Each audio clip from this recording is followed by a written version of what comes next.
Thank you so much for the opportunity, Karen and Sue and Jody, for inviting me to be here. It was actually interesting how I actually got here. I ran into Karen at the hospital, and we were just chatting about a patient, and the next thing was Karen was just talking to me as if I knew a lot of stuff. I said, I've never met you, Karen. She said, no, you've been emailing me every week. So what happened was apparently I have a residence teaching session, neurology. I have the medical student and resident do the presentation every week, and for some reason you must have got onto my email list either through attending the governance symposium earlier this year, and so every time the residence has a teaching session, we got a good case to discuss. I send it out. So I apologize if you've been getting a lot of spam mail from me, but it's a real pleasure. Thank you for taking the time out here this afternoon to be here. I want to talk to you about an important subject, which is Alzheimer's disease. There's some challenges, but also some opportunities. My focus will be talking about early detection. Just a few disclosure. I have received research funding from the following organization, and I'm also serve on the editorial review board and editorial reviewer for the following journals. I also serve with Jody at the Hawaii State Task Force on Alzheimer's Disease and Related Dementia. I'm chair of the Department of Medicine at Castle Medical Center, and also I also serve as volunteer faculty at the University of Hawaii John Burns School of Medicine. What are we going to be talking about? Number one is I want to tell you why Alzheimer's disease is important to us, especially to Hawaii. The second thing is I'm a teacher. I want to talk to you about the science of Alzheimer's disease. The next thing is we want to talk about why early detection. What is the benefit? Why do we want to do that? And what are some of the barriers? How do we overcome it? And last of all, let's go into some real-life scenario, talking about some models of care. So everybody know this is Alzheimer's dementia is common. 5.4 million Americans, that's a little bit outdated, living with Alzheimer's disease. The fact is that every 69 seconds, somebody in America is diagnosed with Alzheimer's disease. And if you're over 65 years old, the statistics is 1 in 8 people. If you're over 85, it's 1 in 3. If you're over 95, it's 50%, 1 in 2. So extremely common. In terms of mortality, Alzheimer's disease is the 6th leading cause of death in the U.S. So if you're talking about elderly people over 65, it's the 5th leading cause of death. It is estimated that 1 in 3 seniors die of an Alzheimer's related death. Why is this important? Because it is very costly to America, costly to our society. It's estimated that in 2012, it cost U.S. about $216 billion in direct costs alone. And if we're talking about indirect costs, the cost of caregivers taking time off to care for their loved one, there's another additional $220 billion. So there is a lot of money we're talking about. Let's take, for example, a patient who has Alzheimer's and a patient who doesn't have Alzheimer's. A patient with Alzheimer's will cost Medicare 3 times more and will cost Medicaid 9 times more than a patient without Alzheimer's. So is this important? Absolutely, in terms of economic terms. Why the importance and the urgency to look at this problem? Well, here's why. Because we are getting older. We blame everything on the baby boomers, but it's true. America is aging and we're getting older. Here is the statistics. In 2000, we have 4.5 million people over 65. In just a short 10 years, we have about 5.4 million. 2020, about 6 million people. So we estimated that elderly people will double about every 20 years. So as people get older, I told you that age is the #1 risk factor for Alzheimer's. Alzheimer's is going to increase exponentially. So the question is, are we making any progress in this disease? Well, if we look at some statistics, well, let's take heart disease, cancer, HIV. In the last 10 years, some studies have shown that, let's take, for example, breast cancer, mortality decreased by 3%. If we look at heart disease, mortality decreased by 13%. If we look at the top 10 diseases in the US in the last 10 years, guess what? The only one that has not decreased in mortality and has not made any progress, that would be Alzheimer's dementia. So let's come back to Hawaii. Why is this important to Hawaii? Well, it's for several reasons. Number one is just by estimate, we have at least 31,000 cases of known Alzheimer's dementia. This is just, I believe, is a tip of the iceberg, because estimate that about 30 to 80%, more like 50% of cases are undiagnosed, which I will discuss a little bit more. And that involves at least 62 to 63,000 people, caregivers. These are caregivers that take time off from work, from whatever they're doing. So we're looking at loss of productivity. And this is a lot of hours of unpaid care, totaling about $864 million of unpaid care. And same thing, just like the national statistics, Hawaii people are getting older. So the next thing I want to talk to you about, since this is such an important subject, the next thing is I want to explain to you what Alzheimer's disease or Alzheimer's dementia is. And I want to talk to you first about the science. I always told my wife that if I wasn't a neurologist, I would either be a pastor or I would be a science teacher. So I'm really a teacher at heart, so I really do enjoy doing this. So bear with me if I go into a little bit more detail than it needs to be. The first question is, what is Alzheimer's dementia? Well, a lot of people think that, well, isn't it normal for me to get dementia when I get older? The answer is no. Dementia is not part of normal aging, and we have to educate the public about that. You know, when you get older, it's okay to get a little senior moments, but the memory loss in Alzheimer's dementia is very unique. And let's look at that a little bit more. How do we know the difference? Now, Alzheimer's dementia itself is just a general term for a chronic neurodegenerative disorder. To call it dementia, it has to affect the activities of daily living. That means they can't function anymore. They're not independent anymore. So another question that a lot of my patients ask me, what is the difference between an Alzheimer's and a dementia? Aren't they the same thing? Well, no. The answer is no. Dementia is actually an umbrella term. So I put an umbrella here for you. Well, Alzheimer's is a type of dementia. Besides Alzheimer's, there's other type of dementia like vascular dementia. There is Lewy body dementia, frontotemporal dementia. There is even treatable causes of dementia. So when we talk about dementia, it's not the same thing as Alzheimer's. Although about 60 to 80% of dementia are Alzheimer's. So this is what we're going to be focusing on today. Just talking about Alzheimer's disease, and for the rest of the talk, when I mention dementia, I'm basically referring to Alzheimer's disease. So what's the difference between somebody who is getting old, just a little forgetful, and somebody who has Alzheimer's dementia? Well, it's not always easy to tell. What are the changes in the brain when somebody gets old? When we get old, we tend to process information slower. You know, it's not like an 18-year-old, they could memorize all the numbers, you know, what they ate and everything. When we get older, the information exchange kind of slow down. It's the processing of information that is not as keen. It may take longer to come back. So what is the difference between just normal aging and a patient with dementia? Well, a patient with dementia will don't have the ability to pull that information even further back. For example, we all misplace things once in a while. Well, I forgot where I put my glasses, you know. So, but the fact is that if I ask you, where did you last see your glasses?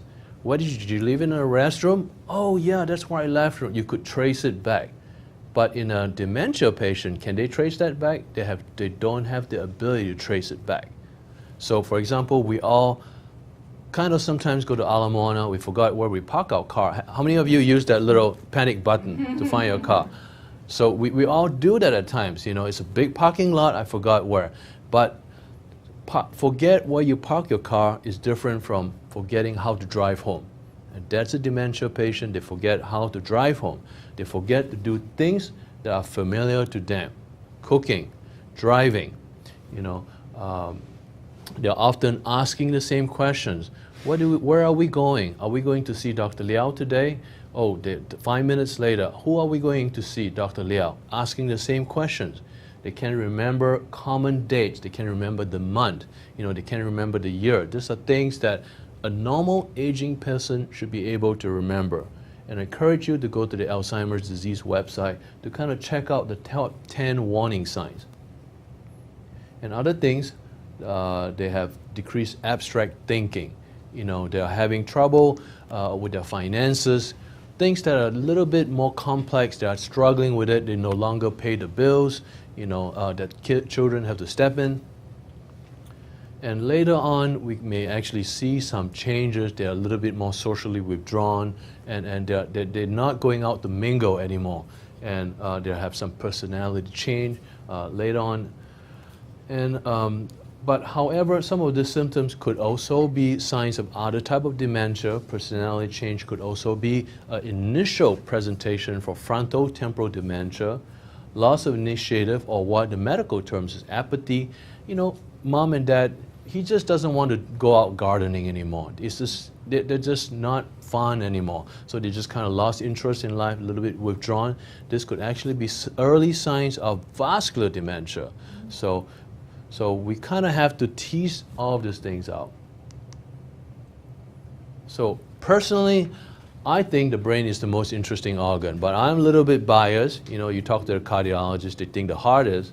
But let me just give you some example of memory loss. This is a patient, in the patients with Alzheimer's dementia, they can have trouble recalling immediate memory. What did you have for breakfast? They would look at the daughter and say, what did I have for breakfast? But however, long-term memories are intact. They can remember when they were serving in the military a long time ago. Those are all intact. And emotional memories are intact too. They can remember how you make them feel. I don't like this person. I get this. They remember that very well. They almost never forget that. How about understanding? So Alzheimer's patient, they just can't interpret information very well. However, they can read facial expression very well. They know that if the doctor is being impatient with them, if the doctors don't care about them, they can read it right away. And they can discern the tone of voice very well also. How about in the language? A dementia patient may mix up the words, or what we call word salad. They will have trouble with putting words together. However, guess what they can do? They can sing very well. Ask them to sing happy birthday. They can sing very well. And also, they can swear very well too. For some reason, all the forbidden words are all there. It all comes out sometimes. I told you the brain is interesting. How about emotion? Alzheimer's patient may become what we call labile. They may get very excited one time, very sad, very mad, very happy, very labile emotion. They just think it, they say it, they want it, they do it. They see it, they use it. However, what's preserved is the desire to be respected. They always have that desire to be part of what you're doing, to be included in the conversation. When the doctors talk to them, I always try not to just talk to the children. Look at the patient. They always want to be respected. They want to feel like they're being part of the decision making. Desire to be in control. So what happens to the brain in Alzheimer's dementia? Well, when you look at the brain of a patient with Alzheimer's, what do you see over here? This is a brain that is shrunken, or what in the medical term, what we call atrophy, shrunken brain, or degenerated brain. So what's really happening in the brain? Well, here is a complicated slide on Alzheimer's dementia that I expect all of you to memorize. There will be a test, there will be a quiz at the end, but I'm going to explain, just make it very simple for you. I just want you to remember a few terms. Number one is genetics. There's a genetics component to this. Number two, inflammation, inflammatory component, environmental risk factors, and leading to neurodegeneration. And we'll go over all of these terms in a very simple, very simplified way. So when you look at a brain of an Alzheimer's patient under the microscope, what are the two things that we most often see? The two things we most often see is beta amyloid plaque, or these little pink things, that is really deposited outside the cells. And also neurofibrillary tangles. Tangles are like little tangles that you see inside the brain cells. These are microscopic. So what really are they? Well, this slide doesn't show up very well, but hopefully it gets downloaded well. So what happens is, in Alzheimer's disease patient, we have some normal proteins, transmembrane protein inside the cell. These proteins are being broken down by enzymes, alpha secretase, beta secretase, and gamma secretase proteins. This protein is called APP, or amyloid preprotein. These are the building blocks of the abnormal proteins. These proteins are being broken down by the enzymes, and they get clumped up into amyloid. And then one amyloid is called monomer, and then they get more and more oligomer, and then they're soluble, and then they get more clumped up, and then they become insoluble. The pathologists actually have to use the acid to wash them out of the slide. At that point, then they're known as the beta amyloid. Those are the pink stuff that you see in the microscopes. Got it? You guys, this is easy stuff. So what about the tangles that you see? Well, the tangles are inside the cell. Remember, the amyloid is outside the cells. The tangles are inside the cell. So what are the tangles? So inside the brain cells, there are little skeleton things. Those are called microtubules.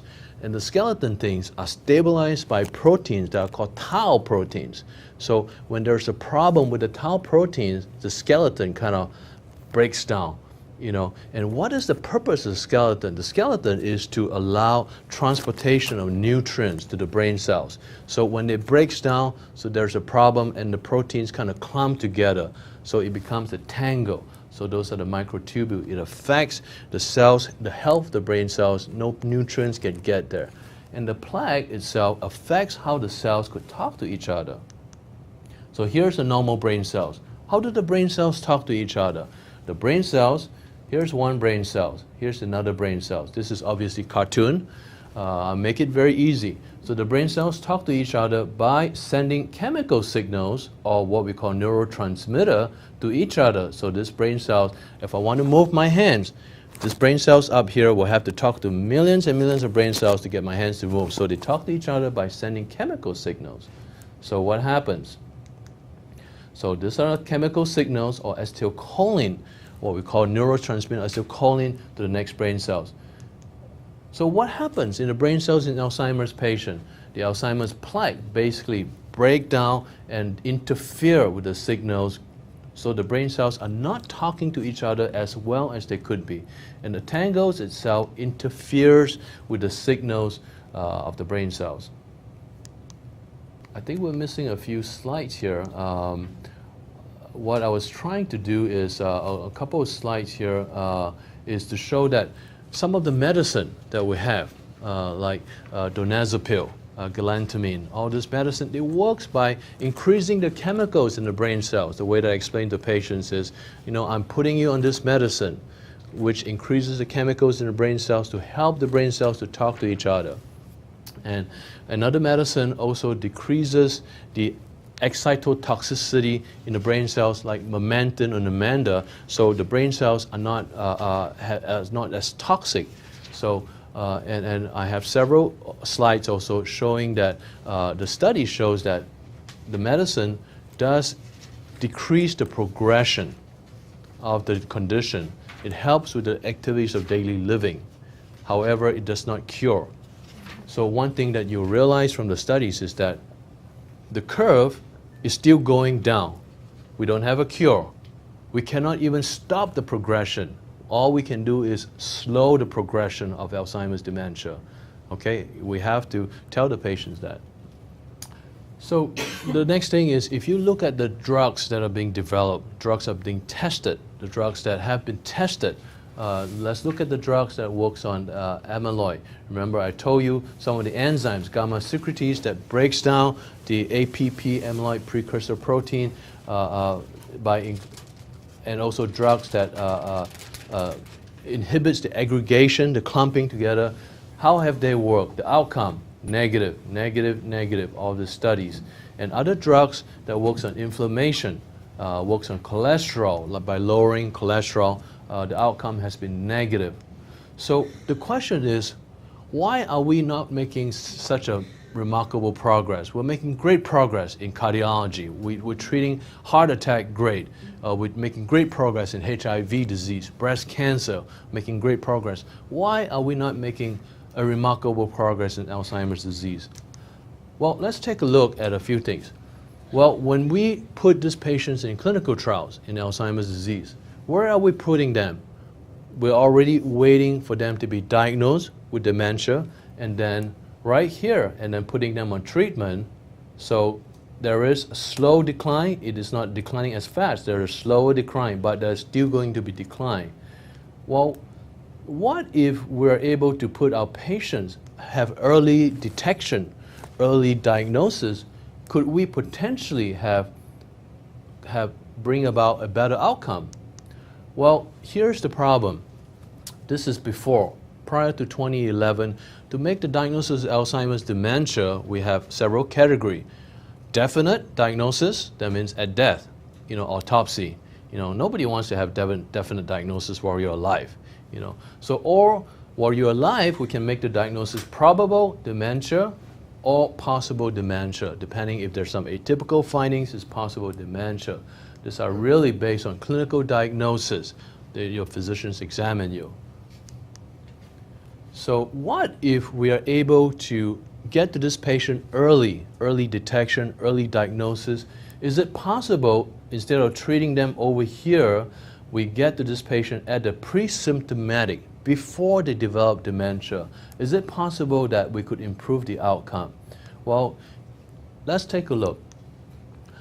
Do we have the technology and the capability to do that? I believe so. At this point, that's the emergence of the Alzheimer's disease biomarkers. For example, when we start to see cognitive performance become abnormal, is usually at the dementia stage, or the stage before that, or mild cognitive impairment, what we call a prodromal. But by then, the proteins is already accumulated in the brain. The tangles are already formed. In my opinion, it is too late, too little, too late. What are some of the things that we can detect before the patients get to this stage? Well, one of the things is MRI. We can look for changes, shrinking of the brain, but even then, it is kind of late. And FD glucose PET scan is also another tool that we use, but sort of late. Now, these two are the new one, is amyloid imaging. We're going to look at the brain and look for those abnormal proteins as they build up at a very early stage. Or we can look at the spinal fluid itself. We can look for these proteins and the tangles, or what we call the end products in neurodegeneration. So these two, potentially, if we could get to this, could we get to these patients earlier, treat them and have a better outcome? Well, because of this biomarkers, since 2011, some diagnostic criteria have been revised for the first time in 27 years since they first put this criteria out in 1984. So you don't have to have dementia to have Alzheimer's now. You can actually have asymptomatic or preclinical. So Alzheimer's disease is a spectrum. Dementia is the end stage. Before the dementia, we could have prodromal or mild cognitive impairment, MCI, and even before MCI, we could have preclinical, pre-symptomatic. So we're starting to divide Alzheimer's disease into 3 stages, not based on even the clinical presentation, but more so on biomarkers. So what is the application of the biomarkers? It really detects the entire course of the disease even before we become demented, because we really believe that when we get dementia or even mild cognitive impairment, the game is over. It's too little, too late to treat. Again, biomarkers is increasingly important, especially in the research field, in clinical trials. We want to get this to patients, get to the patients earlier. All right, how was that science? Well, I want to talk to you about the benefits. Besides the science of better treatment, I want to talk to you about some real-life benefits of early detection, and also what are some of the barriers. It's just real-life term.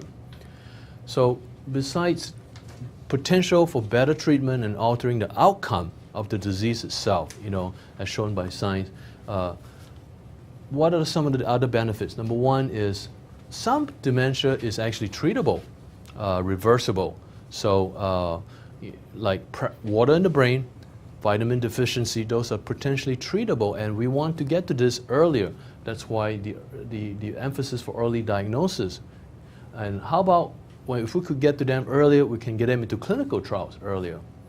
And we can make some lifestyle choices. We can tell them about all the cholesterol loading food that they've been eating, and what are one of the risk factors that could potentially modify for them. Financial and legal planning while they're competent, instead of waiting for them to be totally incompetent, demented, and then there is a family a dispute to make the decision. It's always better to get that to them earlier. They could have a greater access to community support, and we believe that it will also result in cost saving and delayed institutionalization. Failure to do so in my clinic, and this is real life, not just facts, I see a lot of stress, a lot of strife in the family when they don't know the diagnosis. Do I have dementia or do I not? What kind of dementia? Is this treatable? Am I going to get worse? This is very stressful, not just on the patients, but on the family, because they need to know how to plan for it. So to them is important, even if it's a bad news. They would rather know, because it's the fear of not knowing sometimes. It becomes an untreated problem. When there's a behavioral issues, they don't know what to do. This is very big for the family. They go through unnecessary testing, another MRI, another CT. These are all costly procedures that will happen if they don't have an established diagnosis. And obviously, patient and caregiver stress is big, and safety issues. So if early detection is so good, how are we doing? Are we doing a great job at early diagnosis? Well, let's look at some studies. Well, in the 2011 studies by the Alzheimer's Disease International World Conference, it's estimated out of 36 million Alzheimer's dementia worldwide, about 75%, 3 out of 4 are undiagnosed. How'd you like that? In a high-income countries like the US, we have undiagnosis or misdiagnosis of close to 50%, 1 in 2. We're not doing a great job, are we? What about, let's look at some studies, a little bit more specific. Another study looked at 3 managed care healthcare system in the US. And what they did is they went and reviewed the charts in the patients living in the care home. And what they found is that patients with mild cognitive impairment, only about 18%, 1 out of 5 actually had documentation that some kind of evaluation was done on them. And out of those who actually have cognitive impairment, only about 4% were offered treatment. What do you think if this is diabetes or heart disease? Would this alarm you? But this is real life. This is patients with dementia, with cognitive impairment. Only 4% were offered treatment. And the patients with mild impairment, none of them were offered treatment. Why is that? What are some of the barriers? Well, here are some of the described barriers. The references are down below. Number one is, most people just think that, well, mom is just getting old. There's no dementia going on. Grandpa is just having a little senile moment. A lot of people attribute this to normal aging. So again, public awareness and public education is important in sorting this two out. The second thing is, a lot of physicians feel that, and the family too feels that, well, so what? If I can make the diagnosis, what can you do for me? First of all, there's no definitive test. Can you order, not like diabetes, I can get a blood test, or cancer, I can see the tumor. Dementia, there's not a definitive test. We're not there yet. There's not a biomarkers. We're kind of working towards that. How do you know for sure? So what if you know? What can you do about it? There's a lack of perception or conviction that treatment actually helps to alter the course of disease. The next thing is very practical things. Physicians just don't have the time. This is very time consuming to sit down and talk to them about how is mom really doing? Is this a big change? These are very time consuming things. They just don't have time, and the the reimbursement for such activities are unfortunately very low or none. So the last thing is lack of access. So what if we make the diagnosis? Who can I send to that can really help them? There's really not a lot of resources out there. So these are some of the barriers in real life. Beyond policy, beyond numbers, beyond science, these are things that I see in the clinic every day. So as a neurologist, as a scientist, I have a decision to make. Do I just basically tell them that there's nothing I can do, it's not worth it, or go to so-and-so, go to this place, go ahead, this is the number, or do I try to make a difference, So what if we can do early detection? Is it really going to alter the outcome? Well, there's another study by the American Academy of Neurology back in 2010. What they did was they polled a set of neurologists and they said, so if you could make the diagnosis, what real benefit is there? Would you change the way you practice medicine? Would you change the way you treat the patient? Most neurologists, majority will say, yes, I would allow my patient to be involved in planning for the future. That's important. And the family. They would motivate the patient to engage in risk reduction activities, modify the lifestyle. Stop eating those cholesterol food, exercise more. It will help the patient financial and legal planning. Helps the clinicians to prescribe the medication. And I can't tell you how often I have patients coming to the clinic who are on Alzheimer's dementia medications, but were never given the diagnosis. Nobody told me I had dementia. I just take these pills. You have on 3 different pills. No, I don't have dementia. So these things are really important that we take time to explain to the patients. And what are these neurologists are really doing? They are counseling the patients about physical activities, exercise, mental exercises. The last thing that I want to talk to you about is the models of care in Hawaii for Alzheimer's disease. So I explained to you that in real life, these are real difficult. These are not just numbers, these are not just science, these are not just neurotransmitter, these are patients coming in. We have a decision to make. Oftentimes when I send a patient, well, I think mom has dementia. I want you to call this number, go across the town to see this doctor, go across the town to get this test, and call this number to get this. Guess what the family usually tell me? They said, are you serious? I already taken the day off to bring mom over here. You want me to make another 4 or 5 appointments to go all over town? Guess what they opt to do? They're just not going to do it. So I have a decision to make. Either I just say that this is not my problem, or let's try to make a difference. So let's look at some models of care that we can do. What did the other states do? In California, let's take for example, in 1985, the state has invested more than $90 million in 10 Alzheimer's disease centers, which raised $500 million. I have been told that for every dollar that the state invests in Alzheimer's disease center, the return is about $35 in federal funding. Obviously, the government shutdown, that's not going to help. What did the Alzheimer's disease center in California do? They provide comprehensive, multidisciplinary diagnostic and treatment evaluation. They offered professional training, referral clinics, educational community services, research funding. What about Missouri? Another state that Jody is very familiar with their work, or Minnesota. What they did was they have implemented a screening tool for the primary care physician, the AD8, which I want to talk to you a little bit about, as a widely used screening tool, and they have had innovative programs, especially for young onset Alzheimer's disease patients, and they have taken steps to ensure a dementia-conscious healthcare workforce. Providers, physicians, nurses that are tuned to detection, early detection, picking up behavioral issues in Alzheimer's disease patients.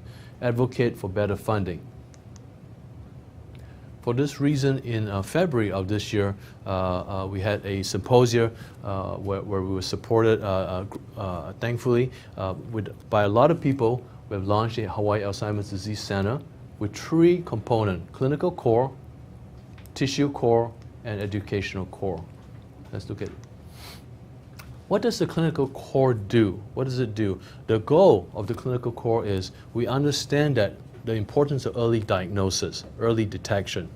And not only that, we understand that to take good care of the Alzheimer's disease patients, it takes more than just one specialty. One areas of doctors is not going to know everything.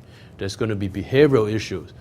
We need an accurate diagnosis. We involve the neuropsychologist, we involve the psychologist, we involve the psychiatrist, we involve the geriatrician. So there's going to be a multidisciplinary approach to the patient. The patient will have access. They're not traveling all over town to have, we'll bring the doctors to them.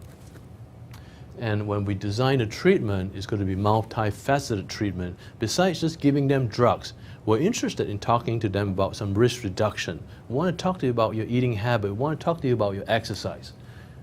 And then we want to bring clinical trials, drug trials to the island.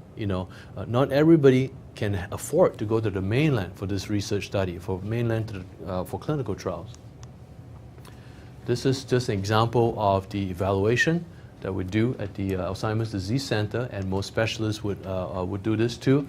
We take a detailed history, we do a screening instrument, and then a functional instrument, and then we follow it by a full neuropsychological testing that involves a different discipline neuropsychologist, and a full neurological examination, and some blood tests. These are looking for reversible, treatable causes of dementia, and imaging, brain MRI, and looking at behavioral issues.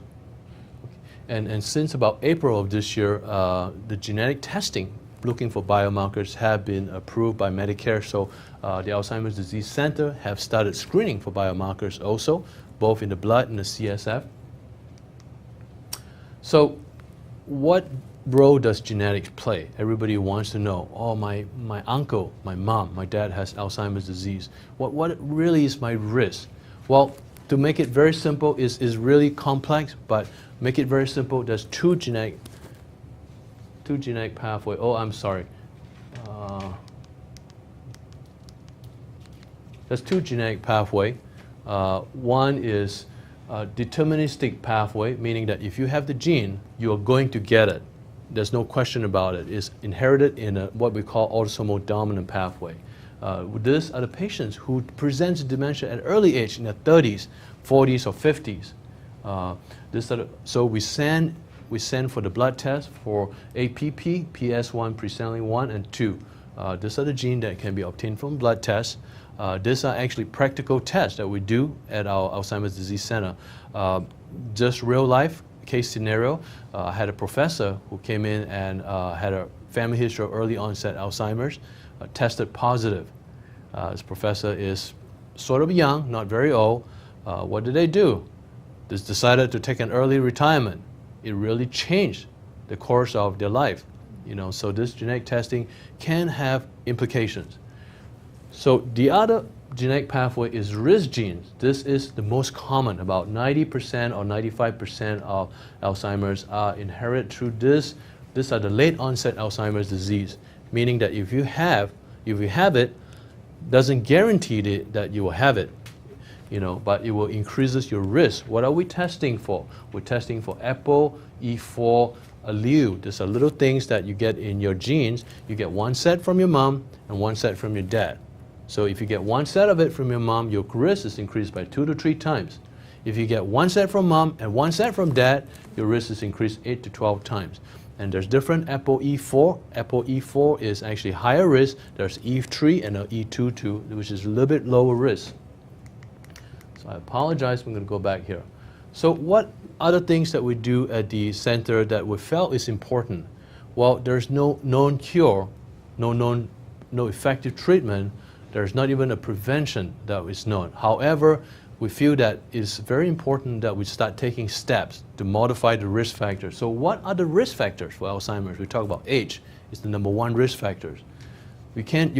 Nobody's getting younger here, right? We can't change that. So these are non-modifiable risk factors. Genetics, you inherit it from your mom and dad. You can't change that.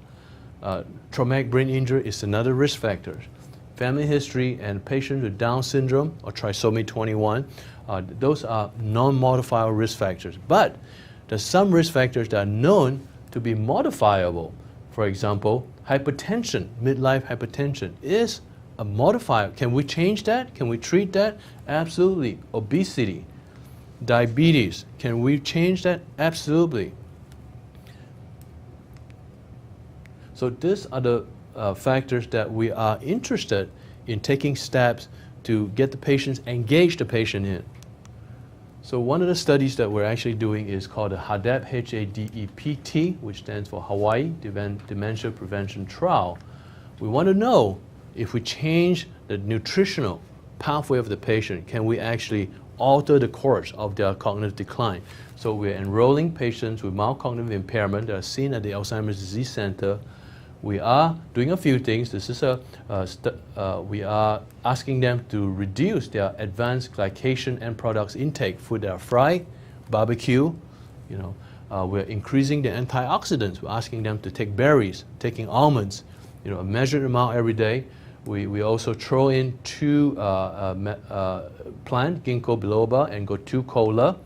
At the same time, we're throwing in some folic acid and vitamin B12. We are doing all of this, and we're measuring their cognitive abilities. We're tracking them. This is done with multi-disciplinary. We have a nutritional biochemist. We have a PhD. We have a neuropsychologist. Dr. Masaki is the geriatrician, a medical student working on the project. We're really excited. Another project that we're undertaking is called the H3 project. H3 stands for Hawaii Harvard Huperzine Collaborative Trial. Huperzine is a medicinal plant naturally grown on the Big Island. So we are establishing a Hawaii-based national consortium based the studies, the administrative part of the studies will be based out of Harvard Medical School under Dr. Steve Sechster. We are studying the extract of native and cultivated Hawaiian plants. So this is, again, multi-center. We're pulling investigators from Boston, from Salt Lake City, who can isolate in the labs, isolate these compounds. And we also have a good team of our local collaborators from Japson, University of Hawaii at Hilo College of Medicine. So the second core of the Alzheimer's Disease Center is called the tissue core. What are we interested in tissue core? We are really interested in collecting data on the dementia patients in Hawaii, in the Pacific Rim. So in the past, we have to look at autopsy results. We have to look at brain specimens. Obviously, now we have the advantage. We can look at biomarkers. What are we looking at? We are genotyping our patients. We're sending our blood for genetic testing. We want to know if you're Japanese, if you're Chinese, if you're mixed. What is the genetic makeup? Why is this more risk? So these are fairly unique to Hawaii. These are studies that cannot be done on the mainland. And we want to serve as a reservoir for the database for this information. We are doing cognitive testing on all of these patients, and we would like to do some advanced imaging technique at some point. So I talked about collecting genetic makeup. We are also collecting biomarkers from the spinal fluid. In the spinal fluid, what are we looking for? In an Alzheimer's disease patient, we're looking for high tau proteins. Remember, taus are the tangles, and beta amyloid, low beta amyloid. So we're collecting spinal fluid from these patients. But what else can we do? But I haven't had a lot of luck, to tell you the truth, convincing a lot of my patients to have a spinal tap, So we have, fortunately, we have to rely on other tests that are readily available. One of the tests is MRI, which is readily available. So what are we looking for in the MRI in the Alzheimer's disease patient? We're looking for shrinking in very specific part of the brain in the hippocampus, which is the memory center. We're looking for shrinking of the hippocampus or medial temporal lobe atrophy. In a patient with moderate dementia, we would see atrophy at 40%. Even in mild or prodromal, before the dementia, in about 15% will have some shrinking. We're doing some volumetric analysis, measuring the volume of that. What is the use of MRI studies? MRI studies is also important in identifying other treatable causes of dementia. For example, in this case, this patient came in with memory loss, but they're also incontinent, and also is very very unsteady. What happens if she doesn't have Alzheimer's? She has a condition called normal pressure hydrocephalus, meaning that there's excessive fluid built up in the brain. And this is potentially treatable. We can put a shunt in, and usually we can see some improvement in the patient. Another utility of the MRI machine is to classifying the dementia. Remember, I told you dementia is an umbrella term. Alzheimer's is just one type. So for these purposes, some patients whose MRI shows the shrinking or the atrophy is predominantly in the frontal area instead of the temporal or parietal area. This changes the diagnosis from Alzheimer's to frontal temporal dementia. Why is this important? This would be a patient who don't necessarily present to memory loss. They usually present to change in the behavior, personality change. So that these patients are not being misdiagnosed as something else, being diagnosed as a mental disorder, psychosis.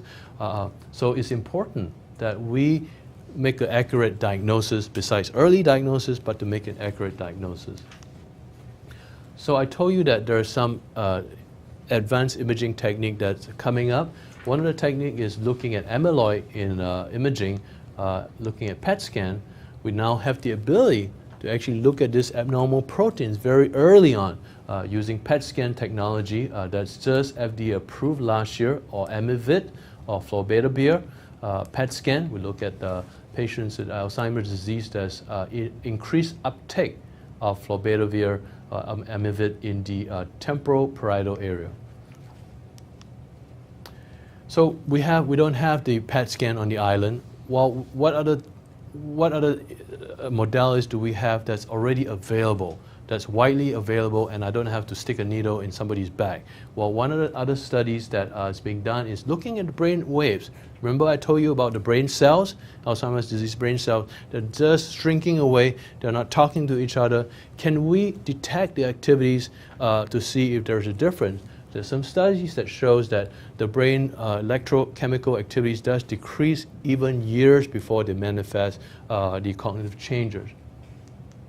Skip that slide. So the last core that I want to talk to you about is educational core. Why is that important? Well, it's important because a lot of times patients come to the clinic not even for treatment or not even for diagnosis. They already have the diagnosis, but they're just looking for help. I need some help. I need placement for mom and dad. They're getting out of hand. The behavior is worse. This is so important that we don't turn them away or tell them that there's nothing we can do, you're on your own. So important that we walk this journey with them. Therefore, we believe in having educational referral center and bringing the resources to them in one location. One of the things that we're real passionate about is perhaps is from my desire, my secret desire to be a science teacher, is we are very interested in training students and residents. We have in the last year trained about 30 residents and medical students coming from John Burns School of Medicine, Tripler. We have, this is a group of neuropsychology students from Agassiz. These are students that are doing the cognitive tests for accurate and early diagnosis of dementia. This year we have 8 of them at our dementia center. We are also involving the residents and the students in research project. And we're interested in bringing public awareness. And this is a paper we published with one of our medical students, is on a type of dementia called Creutzfeldt-Jakob, or CJD, or as you may know, mad cow's disease. This is the first written and described case in Hawaii. We made the diagnosis. Fortunately, we have great students and residents to write this up. We'll be able to publish it, bring this attention to the public, so we're aware that this actually happens here. These are the things to look out for. We're interested in bringing awareness. So how do we disseminate this information, get it down to the primary care and the family physician level? Well, what is really the best practices? It's not practical to draw spinal fluid from everybody. It's not practical to have neuropsych, not practical to get expensive and fancy tests on everybody.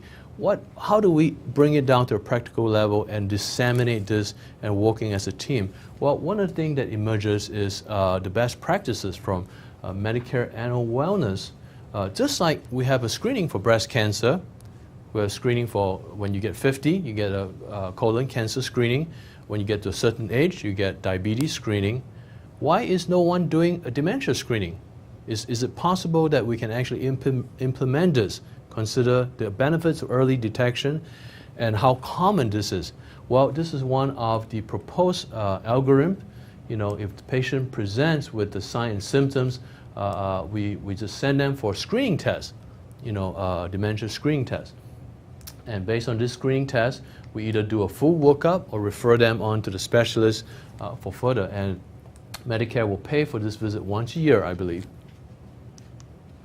So here's a list of screening tests that we can do real quick. Some of them 5 minutes, some of them 4 minutes. There's the most commonly known is the MMSE. You can do it in 7 to 10 minutes. The MOCA, or Montreal Cognitive Assessment, 15 minutes. We have the SLUM, St. Louis University Mental Test, 7 minutes. The one that I really like is AD8. You can do it in 3 minutes. This is also the test that was implemented for the state of Missouri with the task force. What is the AD8? AD8 is just a series of 8 questions that we ask the informant. We can either prefer to ask the informant, but if not the patient. Basically, we ask them 8 questions. The answer is either, is there a repetition of questions, stories, or statements since the last visit? The answer is either, yes, there's been a change, or there will be score 1, or if no change, 0. You know, so you go through the 8 questions. It only takes 7 minutes, depending on how fast you talk, of course. You know, so if you have a score of 2 or more, that is a concern. You know, that warrants a little bit further workup. If there's score 1, probably things are okay. So this can be done in a primary care clinic, in a family physician's clinic, in a nurse practitioner's clinic. How do we really bring this together? One of our goals, working with the Executive Office of Aging with Dr. Wes Lam, Jody, is to bring about the Hawaii Brain Health Educational Initiative. You know, one of our goals is to increase awareness, importance of early and accurate diagnosis. You know, treating treatable causes, to promote research and understanding of the neuroscience, increase awareness of the latest treatment and behavioral treatments, promote collaborations. We believe that only by coming together, working together, including help of Dr. Kamal Masaki from the Jepson Department of Geriatrics, are we able to reach out to the primary care physicians on a statewide level. The last thing I want to talk to you about is life enrichment and care coordination or care consultation. Now, I can't tell you how often sometimes patients come into my clinic not really wanting a diagnosis, already have the diagnosis, don't need the treatment, we don't want treatment, we just need help. You know, mom is really misbehaving, they're out of control. You know, how helpful can we be as physicians? Usually not very. We're very tight for time. But here's what we can do. If we can help them, we can bring resources to them, point them to the right resources. In the Alzheimer's Disease Center, our goal is to bring all of these resources to them, because I realize that if I were to tell the son or daughter, bring them to another part of town, call this number, chances are they're not going to do it. I know them. You know, so my goal is to bring the team here for an early on care consultation, care coordination. We want to talk about end-of-life decision. We don't want to wait for them to get demented and then address this issue. We want to talk to them about driving. That's really big. You know, how many car crashes, you know, and let the physician be the bad person. You know, if there's a concern, I usually tell the family members, let me, Dr. Liow took your keys away. You know, don't be the bad person. Let the physician be the bad person taking the driving privileges away. But they still love me. They still come back, though. Want to weigh the risk and the benefit of aggressive treatment. That's not always the right thing, the wise things to do. Sometimes aggressive treatment is futile. And we are having focus on patient-centered home care. That's the reason we have also recruited a nurse practitioner. We realize that at a late or end stage, the patients are just simply not able to come into the clinic. We want to go to them where they are. Let's make it easy. You know, the son and daughter may not, so we have hired a nurse practitioner to do that, you know, to go to their home, to go to the care facility. we want to implement early behavioral intervention, especially non-pharmacologic. You know, it's so easy for the physician just to throw a sedating medicine or what, but there's so tons of drug interaction. Let's try some behavioral modifications, simple steps for them. And let's facilitate some cognitive and behavioral stimulation. Get them to structured socialization where they feel comfortable. Dementia patients are very wary of change. You know, even if there's a new gardener, a new pool person, it just throws them off. I often tell my caretaker, keep change to a minimum. And if you have to, break down instructions for them. Make it simple. You can't just tell them, go to the restroom over there. You need to tell them, break the instructions down. You see that door? Make a left when you go out the door, and then make a right. Go through 2 doors, and that's the restroom. When they could connect the dots that way, they tend not to get angry. They tend not to get so lost. A lot of times we don't need to give them medications. Education to the patient about appropriate safety concern, risk of falling. Also, this is big, and I know there's a task force work group to address financial exploitation and mismanagement. The last thing that before the patients leave, I always talk to the caretaker and say, how are you doing? Are you handling things okay? Because burnout is a serious issue. You know, some of them, they just feel guilty for taking time off. They send them to the care home, the daycare, they feel guilty. I said, you shouldn't feel guilty, because the best thing, if you're not well, you can take care of so-and-so too. They shouldn't feel guilty. Watch out for caregiver burnout. I want to thank several people, also Dr. Liow for some of the fantastic care coordination plans that she's working on. So the primary care want to refer early onset dementia, less than 60 years old, atypical presentation, or is a severe behavioral personality change, that's not typical of Alzheimer's. Apathy should be more of vascular dementia. They have Parkinson's findings, tremors, stiffness.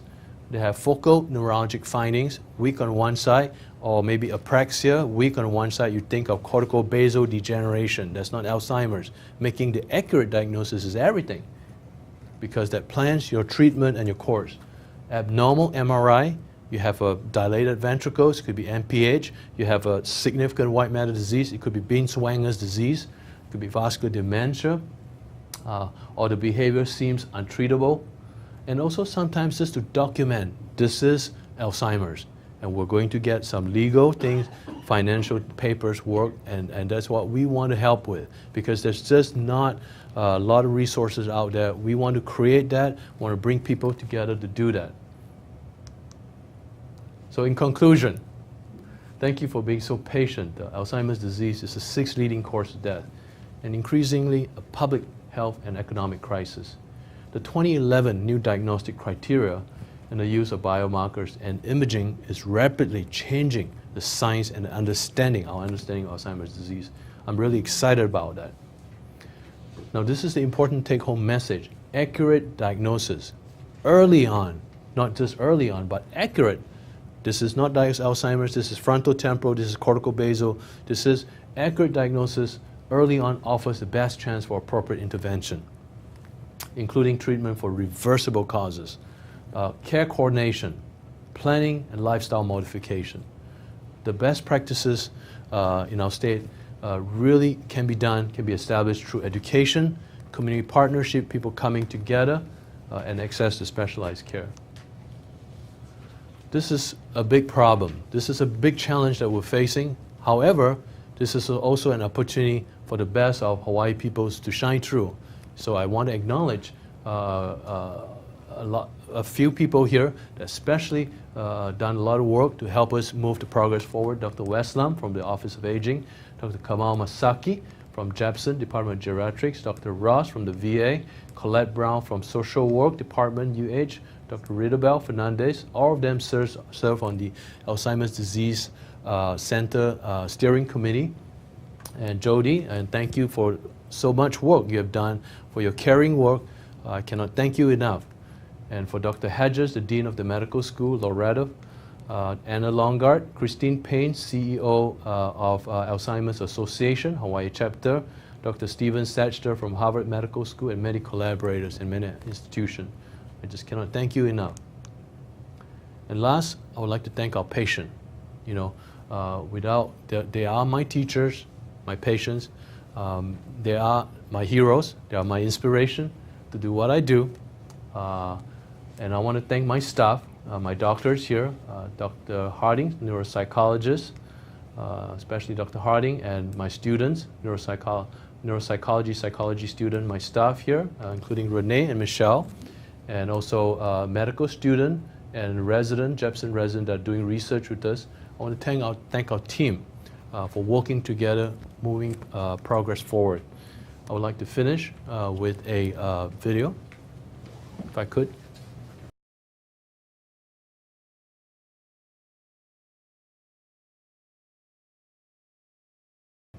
And they're a wonderful couple there. I want to tell you that when Charlotte first came to me, I have permission to use the story.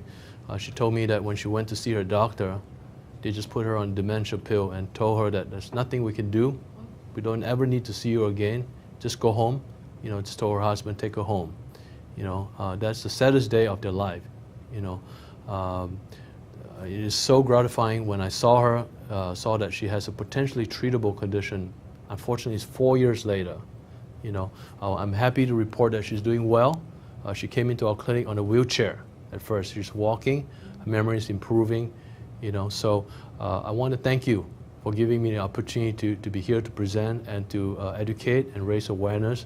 You know, I want to tell you that this is the reason that we all should be coming together to work for a common cause for people like Charlotte.